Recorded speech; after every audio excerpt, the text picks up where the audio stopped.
ভাইকে খুনি সিরিয়াল খুনি শেখ হাসিনা জেলখানায় ঢুকে নিজ হাতে জবাই করে হত্যা করেছিল।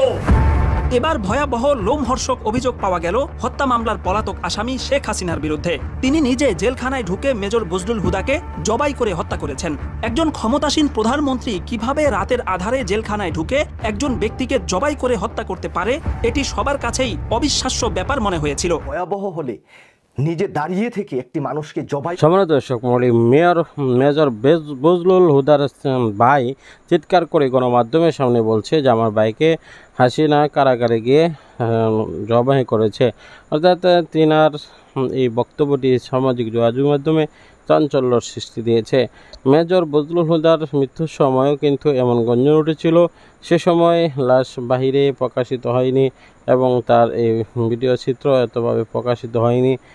এই জন্য হয়তোবা অনেকে মনে করেছে সেটা স্বাভাবিক, কিন্তু সত্যি তাকে যে জবাই করেছিল সেই দাগ কিন্তু রয়েছে। আসুন তার ভাইয়ের বক্তব্য এবং মূল ঘটনার লোমহর্ষক অভিযোগ পাওয়া গেল হত্যা মামলার পলাতক আসামি শেখ হাসিনার বিরুদ্ধে। তিনি নিজে জেলখানায় ঢুকে মেজর বজলুল হুদাকে জবাই করে হত্যা করেছেন। একজন ক্ষমতাসীন প্রধানমন্ত্রী কিভাবে রাতের আধারে জেলখানায় ঢুকে একজন ব্যক্তিকে জবাই করে হত্যা করতে পারে, এটি সবার কাছেই অবিশ্বাস্য ব্যাপার মনে হয়েছিল। যদিও এই কথাটি সেই 2010 সাল থেকেই বাতাসে ভেসে বেড়াচ্ছে। তবে এবার হাসিনার পতনের পর মেজর বজলুল হুদার ছোট ভাই নুরুল হুদা প্রকাশ্যে ঘোষণা দেওয়ার পর বিষয়টি এখন টক অব দ্য কান্ট্রিতে পরিণত হয়েছে। আমার ভাইকে খুনি সিরিয়াল খুনি শেখ হাসিনা জেলখানায় ঢুকে নিজ হাতে জবাই করে হত্যা করেছিল। 1975 সালের 15 আগস্ট যেসব সেনা কর্মকর্তা ধানমন্ডি 32 নম্বরে গিয়ে শেখ মুজিবুর রহমানকে হত্যা করেন, তাদের মধ্যে অন্যতম ছিলেন মেজর বজলুল হুদা, যিনি শেখ মুজিবুর রহমানকে সরাসরি গুলি করেছিলেন। এই অপরাধে 2010 সালের 28 জানুয়ারি মেজর বজলুল হুদা সহ কারাগারে থাকা 5 জন ব্যক্তির ফাঁসি কার্যকরের সিদ্ধান্ত নেওয়া হয়। অনলাইনে ছড়িয়ে পড়া ঘটনার একটি ধারা বর্ণনা থেকে জানা যায়, সেই রাতে ফাঁসি কার্যকরের কিছুক্ষণ আগে ঢাকা কেন্দ্রীয় কারাগার এবং আশপাশের এলাকায় বিদ্যুৎ চলে যায়। সে সময় দুটো কালো পাজেরো গাড়ি কারাগারে প্রবেশ করে, যার একটিতে ছিলেন স্বয়ং প্রধানমন্ত্রী শেখ হাসিনা।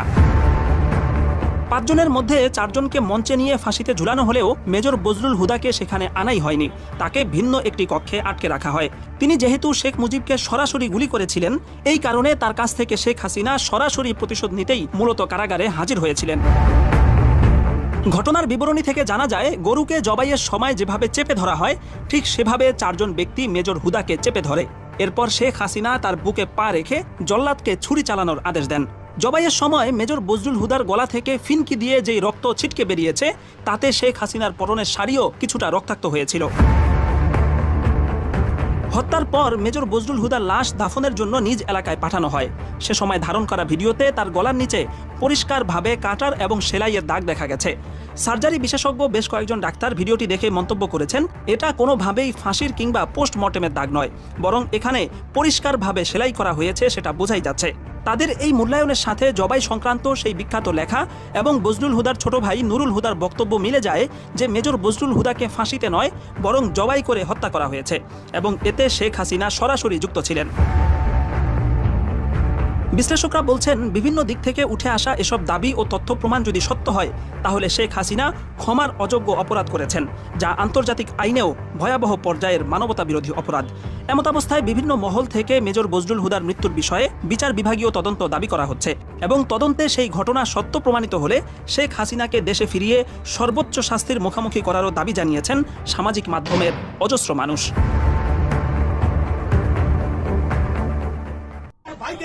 খুনি সিরিয়াল খুনি শেখ হাসিনা জেলখানায় ঢুকে নিজ হাতে ভাইকে খুনি সিরিয়াল খুনি শেখ হাসিনা জেলখানায় ঢুকে নিজ হাতে জবাই করে হত্যা করেছিল।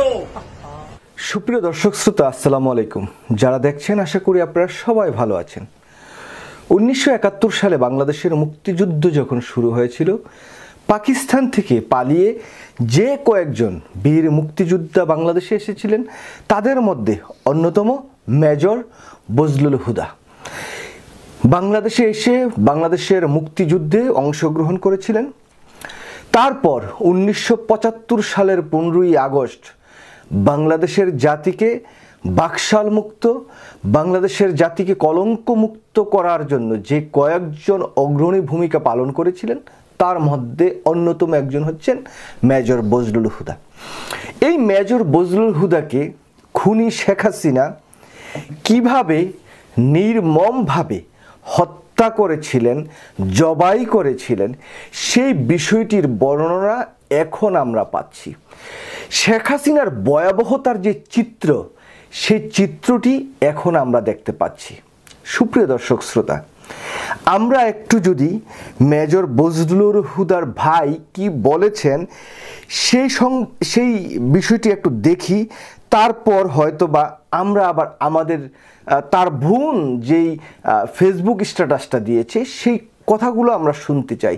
তাহলে হয়তো আমরা একটু অনুধাবন করতে পারবো যে খুনি শেখ হাসিনা এই বাংলাদেশের মানুষের বুকের উপর পাড়া দিয়ে কিভাবে রাষ্ট্র পরিচালনা করেছে, এবং তার যেই মানে একটা মানুষের যে হিংসা, একটা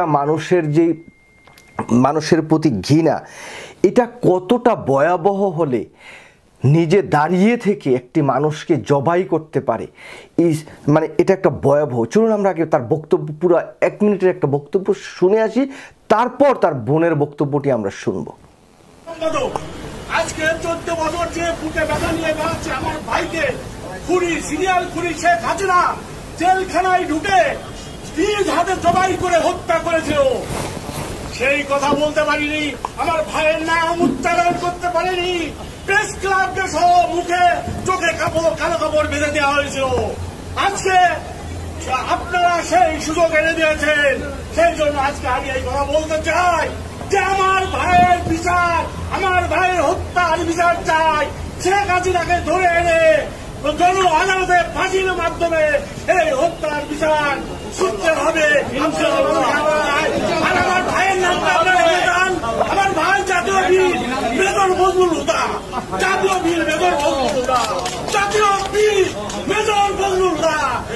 মুক্তির মহান দিবস ঐতিহাসিক 15ই আগস্ট, মুক্তির মহান দিবস ঐতিহাসিক 5ই আগস্ট, 2টা আগস্ট আমরা পেয়েছি। লাল আগস্ট জিন্দাবাদ। একটি মানুষ কতটুকু নরপিচাস হলে এরকম কাজ করতে পারে? আমি অনেক ভিডিওতে আমার বলেছি যে শেখ হাসিনা আসলে বাংলাদেশের মানুষকে শান্তি দিতে আসেনি। তিনি বাংলাদেশে এসেছিলেন বাংলাদেশের মানুষকে পানিশমেন্ট দেওয়ার জন্য। তার বাবার যে হত্যা, সেই হত্যার প্রতিশোধ নেওয়ার জন্য শেখ হাসিনা মনে করতেন যে বাংলাদেশের এই যে সবাই দর্শক মলি সম্পূর্ণ ভিডিওটি দেখলেন। অবশ্যই ভিডিও সম্বন্ধে আপনাদের মূল্যবান মতামত কমেন্টস বক্সে জানাবেন। মেজর বজলুল হুদার ভাইয়ের যে বক্তব্যটি সেটি কিন্তু সঠিক এবং অবশ্যই সেটি কিন্তু যথার্থ, কেননা মেজর বজলুল রশিদের মৃত্যুর সময় কিন্তু এমন আলোচনা সামনে আসছিল, কিন্তু সেটা সামাজিক যোগাযোগ মাধ্যমে যতটুকু ভাইরাল হয়েছিল ততটুকু ধামাচাপা দেওয়ার জন্য চেষ্টা চালানো হয়েছে, এবং যারা এই বিষয়ে কথা বলেছে তাদেরকে গুম করা হয়েছে এবং খুন করা হয়েছে। কিন্তু এখন বর্তমানে তো সকলে স্বাধীন, সেই জন্য এই বিষয়টি সামনে উঠে এসেছে। এই সকল বিষয়গুলো নিয়ে আপনার অভিমতটি অবশ্যই কমেন্টে জানিয়ে দেবেন। আমি চাই পরবর্তী যদি কোনো আপডেট থাকে অবশ্যই সঙ্গে সঙ্গে আপনাদের জানিয়ে দেবো। তাই সকলেই চ্যানেলটিকে সাবস্ক্রাইব করে পাশে থাকা বেল বাটনটি অন করে দেন। দেখা হচ্ছে পরবর্তী কোনো ভিডিওতে। ভালো থাকুন, সুস্থ থাকুন। আজকের মতো বিদায় নিচ্ছি। আসসালামু আলাইকুম।